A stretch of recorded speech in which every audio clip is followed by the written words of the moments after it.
Hello, my name is Max Burns, and this is a video proposal for an outdoor exhibition I am looking to curate within the public grounds of Camperdown Cemetery. It is entitled Old Town, New Town. Firstly, I'll tell you a little bit about this project, including the concept, the format, the artists, and the intended audience. Then I'll play a mock-up example of this installation with imagery and audio presented as if it is taking place within the cemetery. So, Old Town, New Town in Camperdown Cemetery is intended as a site-specific exhibition that illuminates several gravestones using historical imagery and accompanies these projections with audio dialogue. The aim of the light and sound installations is to bring to life the individual biographies of a handful of forgotten locals who reside within the graveyard, thus connecting a 21st century audience with a snapshot of 19th century life from Sydney and beyond. The exhibition is therefore both a social history and an art project, seeking to respectfully animate the local personalities of historical figures through digital media and create a sensory storytelling experience for the audience. The curation will draw upon site-specific exhibition techniques, such as the careful formatting of visual images to match the shapes of objects and structures found throughout the graveyard, and in this way, the imagery will be projected onto various surfaces found within the cemetery, such as the Church of St. Stephen's, the tombstones, the graveyard walls, and various forms of vegetation, such as the enormous fig tree, transforming these static shapes into animated visual sculptures. Influences and techniques from other light and sound installations, such as Vivid in Sydney and Biennale exhibitions in Venice and Istanbul, will help the project build on the curation practices of other contemporary outdoor art events. Historical light and sound shows, such as the illumination of the ancient Roman Forum, will also assist in the production design of this exhibition. Of course, it goes without saying that the installations will take place at night and are proposed to take place over 2 to 3 weeks as a free event with the support from council and other organisations. The type of imagery displayed at the Camperdown Cemetery will include old photos, portraits, and illustrations that are relevant to the life and of the personal story that is being told. Accompanying these visual installations will be audio dialogue that narrates the biography of the historical figure in the first-person narrative. Like the imagery, this dialogue will be compiled with the assistance of social historians to accurately and tastefully paint a living picture of the deceased resident. The first-person narrative style will also create a direct and personal connection with the audience and help paint a clear picture of the biography being told. A mock-up example of this in action will be played shortly. But firstly, a little bit more on the location.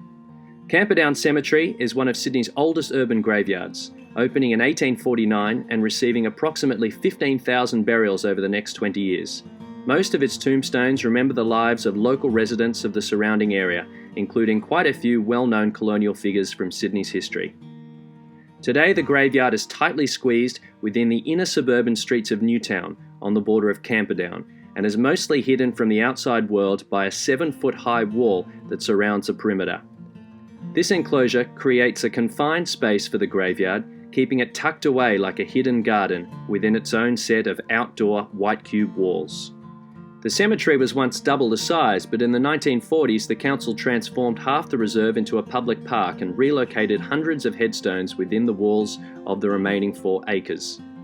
From above you can see that the graveyard is in close proximity to Sydney University, and in fact the original architect of Sydney's main building and Great Hall, Edmund Blackett, was also the architect of the Gothic Church of St. Stephen's that sits within the cemetery.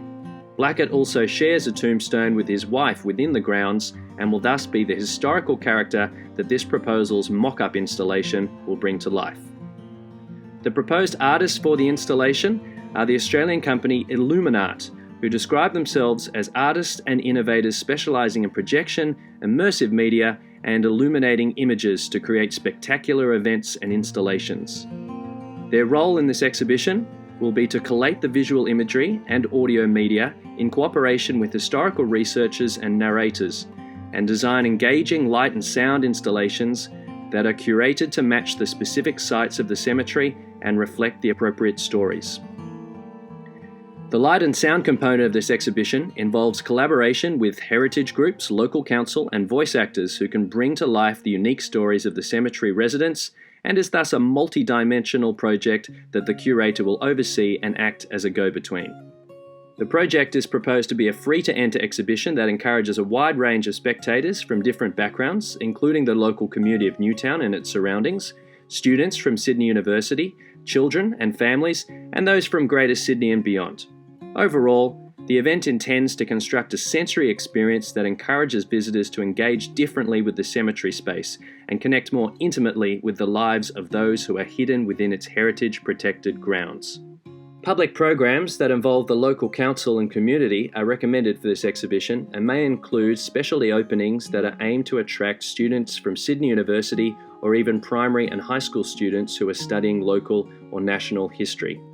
However, it is important to note that while this exhibition is proposed to be both educational and entertaining, it is not intended as a frightening or morbid experience and must be curated tastefully. Above all, aiming to animate the historical life stories rather than play into the genre of ghosts. To illustrate an example of this installation using still images at a particular location in the graveyard, overlaid with audio narrative, here is a mock-up presentation.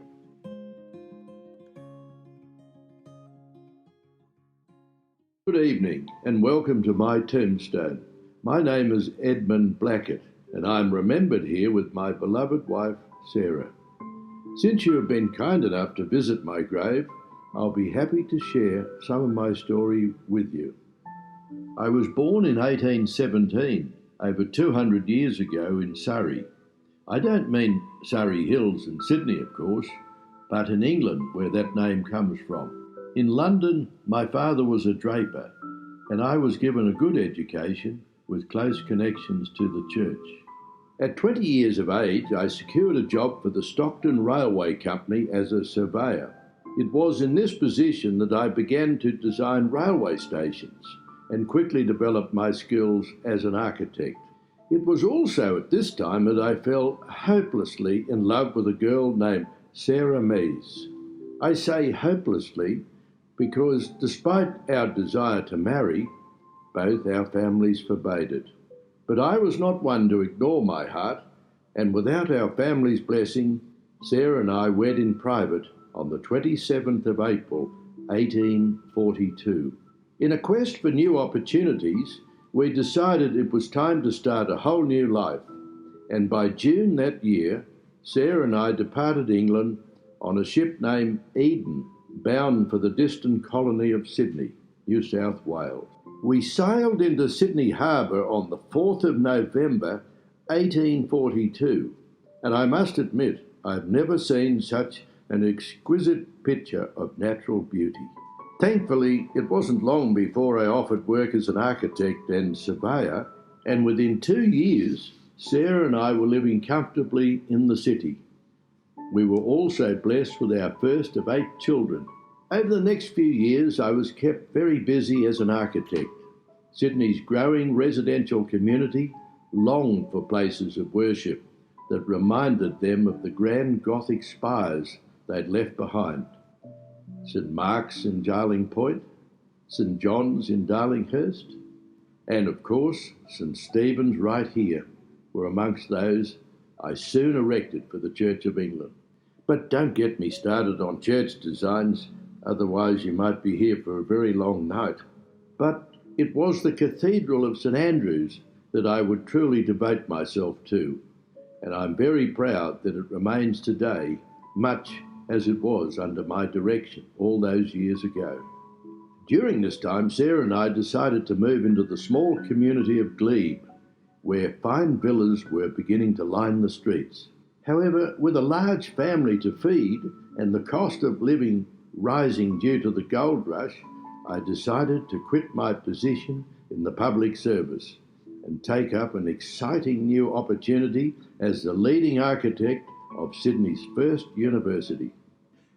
However, despite the success I enjoyed from architectural achievements in Sydney for all these years, I was soon at a loss over the death of my dear wife Sarah in 1869, aged only 51. I had consulted her in every important matter for as long as she had lived. And once she was gone, I didn't know where to turn. I decided to sell our home in Glebe and move to the suburb of Balmain, a rough neighbourhood full of pubs and wharf workers, but somewhere I could make a humble home and keep busy with construction projects. My last few years were spent in Petersham, close to my son and his family, before it eventually came time to close my own eyes in 1883, aged 65. I supposed we lived shorter lives back then, and of course the world was a different place in almost every way. But I assure you it was no less exciting. And while I'm proud of the buildings I raised, I'm even prouder of the family I created with Sarah, whose descendants remain in the city today. Thank you for listening to my story.